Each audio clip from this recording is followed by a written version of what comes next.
Alright, here we are once again with Onirim, the solitaire and cooperative card game from Shadi Torbay, published by Z-Man Games.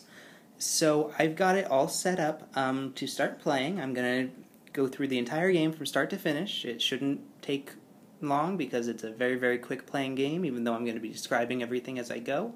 And I apologize ahead of time.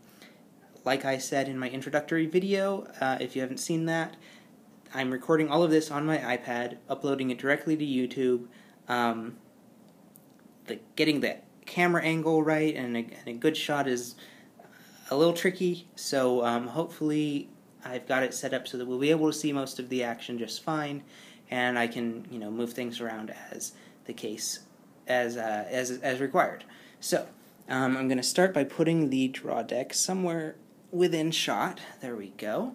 And then I draw my starting hand. And when you draw your starting hand,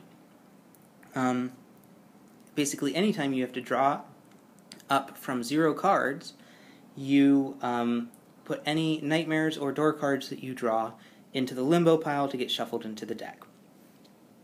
So, I'm going to draw. That one stays. That one will go into the limbo pile. That one stays, and we keep drawing until we have 5 cards that are actually going to be in our hand. Okay, now right there, this is our starting hand. You can see I've got a pretty good setup for getting that blue door already. I've got 3 blue cards, all with different symbols. So, I'm probably going to want to go for the blue door first. Then I take these 2 nightmare cards that I drew, and I shuffle them back into the deck. Now, I mentioned in my introductory video that I previously had these cards sleeved, and I took them out of the sleeves, and I would explain why. And the reason why is because there is an insane amount of shuffling in this game. Now, some people find shuffling easier with sleeves, some people find shuffling harder with sleeves. I'm a little neutral about it. It's definitely different with sleeves. I think it's slightly easier without them. But the big problem that I had was, just put my hand there so it's visible. The big problem that I had was that I had cheap sleeves. These were like penny sleeves. I got like a pack of 1,000 sleeves for $10, something like that. And the problem with these sleeves was they weren't completely uniform. Some of them were slightly different sizes. So when I shuffled the deck, especially as I had to shuffle the deck repeatedly, certain cards would tend to clump together because the sleeves were slightly different sizes. So that would result in certain cards, the distribution of the cards was not completely random, as one would like it to be in a game in which shuffling is such a dominant feature. So that's why I took them out of the sleeves. That aside, out of the way, let's start playing. So we have our hand of 5 cards. Now we can either play a card or discard a card. I could discard this key right away to look at the top 5 cards of the deck, see what's coming, maybe get rid of a nightmare card, but I'm pretty confident, since I have these 3 cards that are going to let me discover that blue door, I'm just going to go straight for it. Now, I have a choice. Do I start with the moon or the sun, or the key? I don't want to start with the key, because I want to keep that in my hand as long as possible, because it's so useful for so many different things. Now, the moon and the sun and the moon symbols, there is a little bit of strategy involved in choosing which one to start your labyrinth with. The sun symbols are more prevalent in the deck than the moon symbols. I don't know the exact distribution, but there's slightly different distribution in terms of colors. I think brown and red are more common than green and blue. And in terms of symbols, suns are more common than moons.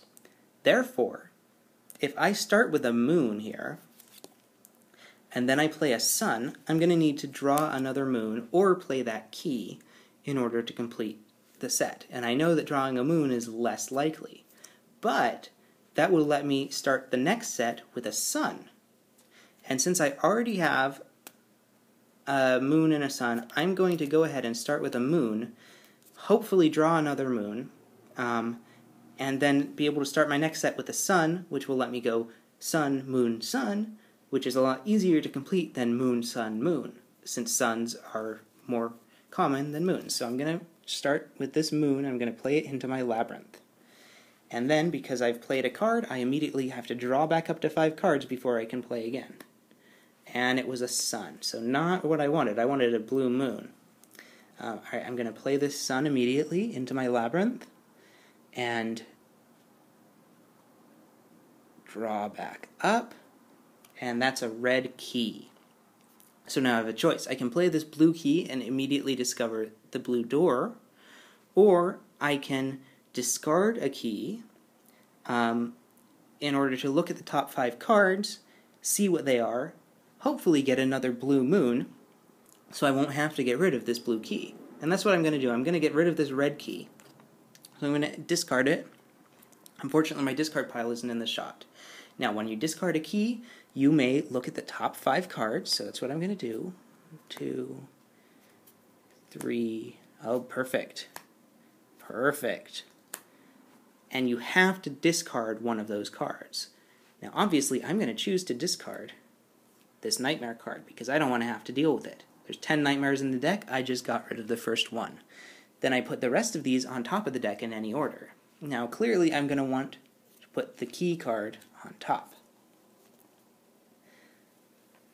But, what else do I want to do? Now, as soon as I draw the key card, which will be the next card I draw, I'm going to then play it and discover the door. So it doesn't really matter what I choose, because as soon as I discover the door, I'm going to search through the deck for the door card and shuffle it again. So it doesn't matter what else I put on the top in this particular case. So, draw back up to 5 cards before I can play anything, and another blue key. Then I'm going to play that key into my labyrinth, and right there I've got 3 cards of the same color in my labyrinth, and I get to search for the door. So, this is very awkward. But normally what I do is I start on the bottom of the deck, and I just go through like this, and keep searching until I find the blue door. There are 2 doors of each color. Now, what's really cool about that is it gives you a little bit of a sense, almost subliminal, of how many cards, I have to shuffle the deck here, how many cards of each kind are remaining in the deck. You know, you shouldn't spend 5 minutes carefully studying and, memorizing what cards are remaining, but it gives you a good sense, oh, there's not that many blue cards left, or oh, there's a lot of nightmares coming up.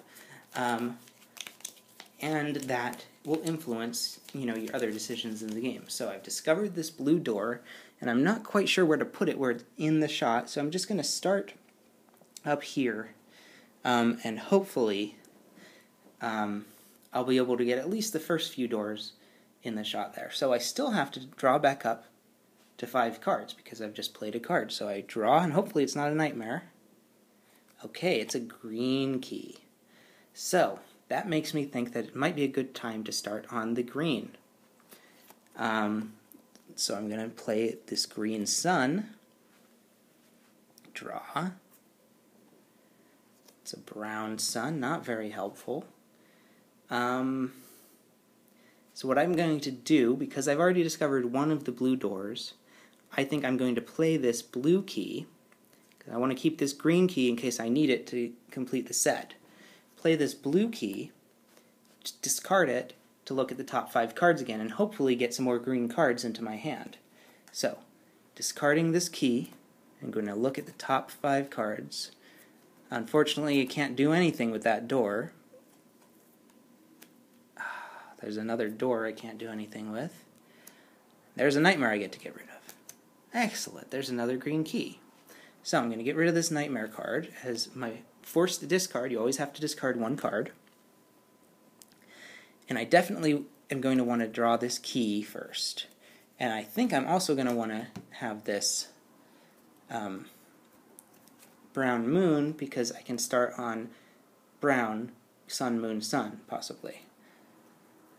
So, draw back up, and it's this key that I just put on top. I'm going to go ahead and play this key right there. Not terribly efficient, you want to use those keys for other things, but then I can play any green card other than another key, and I'll have completed my set. Draw back up.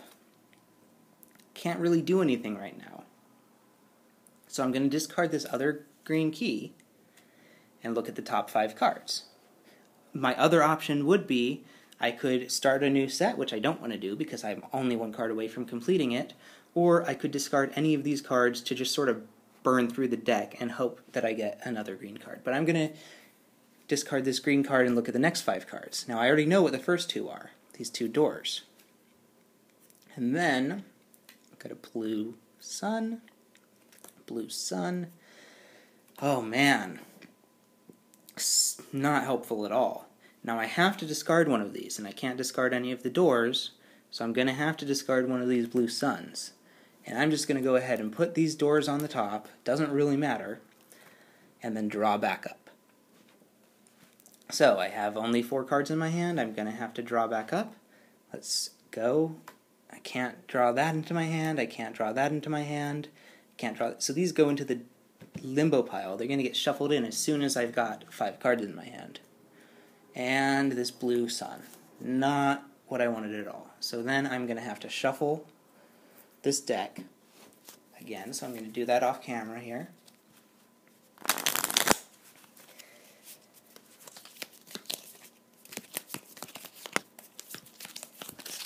Hopefully, I'm going to get another green card soon, because what I'm going to be forced to do now is just discard cards from my hand. I have no more keys with which to look at the next cards in the deck, so I'm just going to have to discard cards out of my hand. Just waste time. Now I already have a blue door. I have 2 blue suns in my hand. I'm going to discard this blue sun. Hopefully it's something I can use. Okay, great. It's a green sun. So since it's not this matching a key, I can play it into my labyrinth and search for that first green door. There it is. And put it into my pile of doors. I'm trying to get 8 doors, 2 in each color.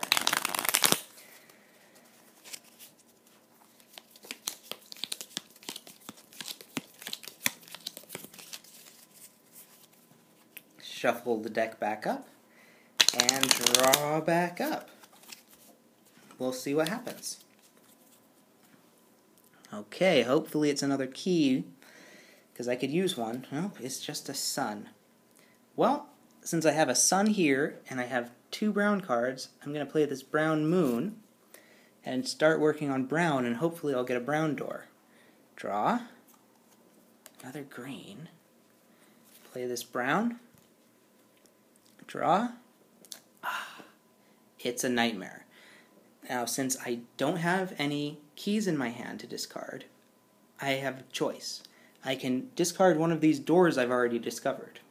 As I said in my intro video, I never do this. It might be a good strategy, but I've never done it.